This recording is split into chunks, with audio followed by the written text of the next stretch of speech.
Qué alegría que podamos estudiar la palabra de Dios en este nuevo día, y hoy vamos a hablar de el plan eterno de Dios.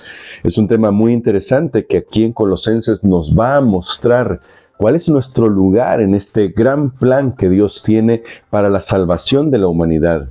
¿Qué papel jugamos tú y yo en este plan? Y lo vamos a ver en la persona de Pablo. ¿Cómo entendía él su lugar en el plan de salvación? ¿Qué entendía él que era su parte a realizar en este plan? Ya quedó claro en la Biblia, en toda la Biblia, pero Pablo lo deja claro también en Filipenses y Colosenses, que la obra de nuestra salvación es una obra exclusivamente de Cristo.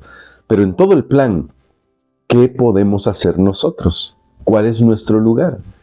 ¿Y cómo podemos participar activamente en la tarea que Dios nos ha encomendado? Bueno, vamos a orar pidiendo la dirección de Dios, porque hoy vamos a considerar otros pasajes de Colosenses en el capítulo 1 que estamos estudiando durante esta semana, en el que vamos a descubrir cómo podemos también hallar nuestro lugar en el plan de Dios. Vamos a orar. Querido Padre, gracias te damos por tus misericordias. Queremos pedirte perdón por nuestras faltas, por nuestros pecados, por nuestra rebelión. Pero gracias porque hemos sido reconciliados en Cristo, y al ser reconciliados en Cristo podemos participar de manera activa en el gran plan de la redención, porque nos has hecho ministros para poder llevar este evangelio a otros. Oramos en el nombre de Cristo Jesús. Amén. Para el día de hoy vamos a considerar, según el folleto de nuestra lección, los versículos 24 y 25 de Colosenses capítulo 1. Y dice así: ahora me gozo en lo que padezco por vosotros y cumplo en mi carne lo que falta a las aflicciones de Cristo por su cuerpo, que es la iglesia. De ella fui hecho ministro según la administración de Dios que me fue dada para con vosotros, para que anuncie cumplidamente la palabra de Dios. Hay varios aspectos aquí que considero importantes a la hora de reflexionar sobre este pasaje, porque hay una primera frase que parece enigmática. Esta frase de "y cumplo en mi carne lo que falta de las aflicciones de Cristo por su cuerpo, que es la iglesia". Cumplo en mi carne lo que falta de las aflicciones de Cristo. ¿Será que no fue suficiente lo que hizo Jesús en la cruz del Calvario? Podríamos razonar por ese lado, pero estaríamos equivocados, porque ha quedado claro, Pablo lo ha hecho claro, no solo en esta carta, sino en todos sus escritos, que la cruz de Cristo es suficiente. El Evangelio, los Evangelios testifican que lo que hizo Jesús en la cruz es suficiente. Juan registra las palabras de Jesús en la cruz cuando dijo "consumado es", lo que significa que todo fue cumplido. Es decir, Cristo allí derrotó al pecado y con su resurrección derrotó a la muerte. Así que, ¿a qué puede estarse refiriendo entonces el apóstol Pablo? Yo creo que quizás acá haríamos bien en recordar la propia experiencia de la conversión de Pablo. Cuando Pablo, antes Saulo, se encontró con el Señor Jesucristo, ¿qué le dijo Jesús a Pablo? ¿Cuáles fueron las palabras de Jesús hacia Pablo? Entre todo lo que registra Hechos, capítulo 9, sobre la conversión de Pablo, encontramos esta expresión en la que el Señor Jesús, glorificado, resucitado, le dice a Pablo: ¿por qué me persigues? Esta pregunta que le hace Jesús a Saulo es una pregunta que indica hasta dónde Cristo, aunque está en el cielo, se identifica con su iglesia. Lo que está diciéndole a Pablo es que lo que le está haciendo a su iglesia es como si se lo estuviera haciendo a él, a Jesús. Esto está en consonancia con lo que Mateo 25, por ejemplo, nos enseña. Lo que hicimos o dejamos de hacer con los más pequeños, es decir, con los hermanos que están aprendiendo, con aquellos que están queriendo conocer de Jesús y que todavía no tienen una relación con Él, pero están ahí tratando de encontrarse con el Salvador. lo que hicimos o dejamos de hacer con ellos afecta directamente a Dios. Es como si se lo hiciéramos a Él o se lo dejásemos de hacer. Esta es una lección que encontramos ahí. Así que yo creo que Pablo en realidad acá está en ese mismo espíritu. Pablo está diciendo que Cristo se identifica tanto con la iglesia que lo que Él está sufriendo también lo está sufriendo el Señor Jesucristo. Porque Jesús no se queda impasible, no es insensible al sufrimiento de sus hijos. No se hace de la vista gorda cuando un ministro de Dios, un fiel ministro de Dios, voy a usar estas expresiones, está pasando por una prueba. Jesús lo siente también. Jesús sabe por lo que están pasando sus hijos. Y no solamente los ministros fieles, todos los hijos de Dios. Cuando enfrentamos alguna prueba, podemos tener la certeza que estamos siendo acompañados por el Señor Jesucristo. Y Pablo, como ministro del Evangelio, porque aquí está hablando desde su posición como ministro, él está diciendo, yo estoy cumpliendo en mi carne esto de entregarme por la iglesia como Cristo lo haría. Recuerden, en Filipenses ya hemos aprendido que Pablo pensaba que era un honor identificarse incluso en las aflicciones porque Cristo mismo había sufrido por rescatarnos a nosotros. Así que ahora Pablo nos muestra hasta dónde quiere él identificarse con Jesús. Aquí hay un llamado para nosotros, ¿verdad? Y es el llamado a sufrir con dignidad cuando por causa del Evangelio tenemos que pasar por una prueba. Y cuando digo por causa del Evangelio es, por ejemplo, cuando por tu fidelidad a los mandamientos de Dios pierdes un trabajo, cuando de repente enfrentas una persecución moral porque alguien está tratando de ponerte en mal debido a tus creencias. Eso le pasó a Daniel, por ejemplo, y a los amigos de Daniel. En el libro de Daniel se cuenta todo esto. Por eso digo persecución moral. Tal vez no tiene nada que ver con un problema de otra índole que no sea por ser fieles a Dios. Y entonces Pablo nos está haciendo este llamado y este desafío a poder reconocer que incluso eso puede llegar a ser una bendición. Y sabes, pienso en esto porque incluso aquellos que no tienen esta comprensión del Evangelio saben que cuando una aflicción se logra tomar desde la perspectiva de la mejora de la persona, entonces esa aflicción pierde su poder negativo y se convierte en algo constructivo. Esto le sucedió a muchos judíos que enfrentaron la Alemania nazi. Viktor Frankl cuenta en su libro Psicoanálisis y Humanismo que hablando con un escultor israelí, el escultor de alguna manera dijo que lo que le había sucedido había sido para su bien. Y entonces surge la pregunta, entonces esa aflicción obró para bien, y el escultor responde, si le cambia a uno y le hace mejor, la aflicción ha obrado para bien.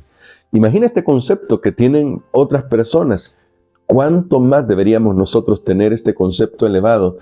Que sabemos que si por ser fieles a Dios debemos enfrentar la prueba, entonces podemos decir como Pablo que estamos cumpliendo en nuestra carne las aflicciones de Cristo, porque Cristo mismo se identifica con nosotros. Ahora, Pedro, voy a cambiar de personaje solo por un momento, Pedro también dirá que si somos afligidos, pero por nuestros propios pecados, entonces tampoco nos vayamos ahí a dar golpes de pecho. Estoy parafraseando a Pedro. Pero cierro el paréntesis porque es importante poner el equilibrio. Pero ahora noten que en el verso 25 dice que de ella, de la palabra de Dios, de la iglesia, de hecho, de ella, de la iglesia, fui hecho ministro según la administración de Dios que me fue dada para con vosotros, para que anuncie cumplidamente la palabra de Dios. Y esto de la administración que hizo que Pablo fuera un ministro, me llama mucho la atención porque nos habla del gran plan de Dios, de cómo podemos participar de manera activa en este plan. Dios siempre está llamando a sus hijos.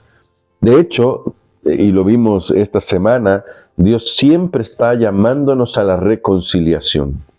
Cuando aceptamos la reconciliación, en ese momento todos nosotros cambiamos ahora nuestro papel, o deberíamos cambiarlo.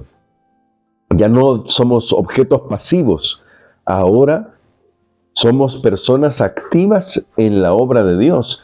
Somos ministros, somos embajadores. Pablo lo dice en otro pasaje, embajadores de la reconciliación, porque nuestro deber es, así como nosotros hemos sido reconciliados, llevar el mensaje de la reconciliación a otros. Pablo entonces entiende que aunque él está preso, en el gran plan de Dios, en la administración de Dios, Dios puede utilizarlo a él. Porque la palabra de Dios no está presa, por ejemplo, y porque, quieras o no, ahora Pablo puede tomar lo positivo que puede extraer de ahí. Y cualquiera podría decir, pero está encarcelado, ¿y qué es lo positivo? Bueno, lo positivo es que ahí en este primer encarcelamiento escribió Primera de Timoteo. Ahí escribió la carta a Filemón, si no estoy mal. Y ahí Pablo pudo desarrollar algunos de otros conceptos que fueron escritos. Luego, en un segundo encarcelamiento, termina la segunda carta a Timoteo, escribe esa carta y escribe otros pasajes, como el libro de los Hechos. Quiero decir, como el libro de Hebreos.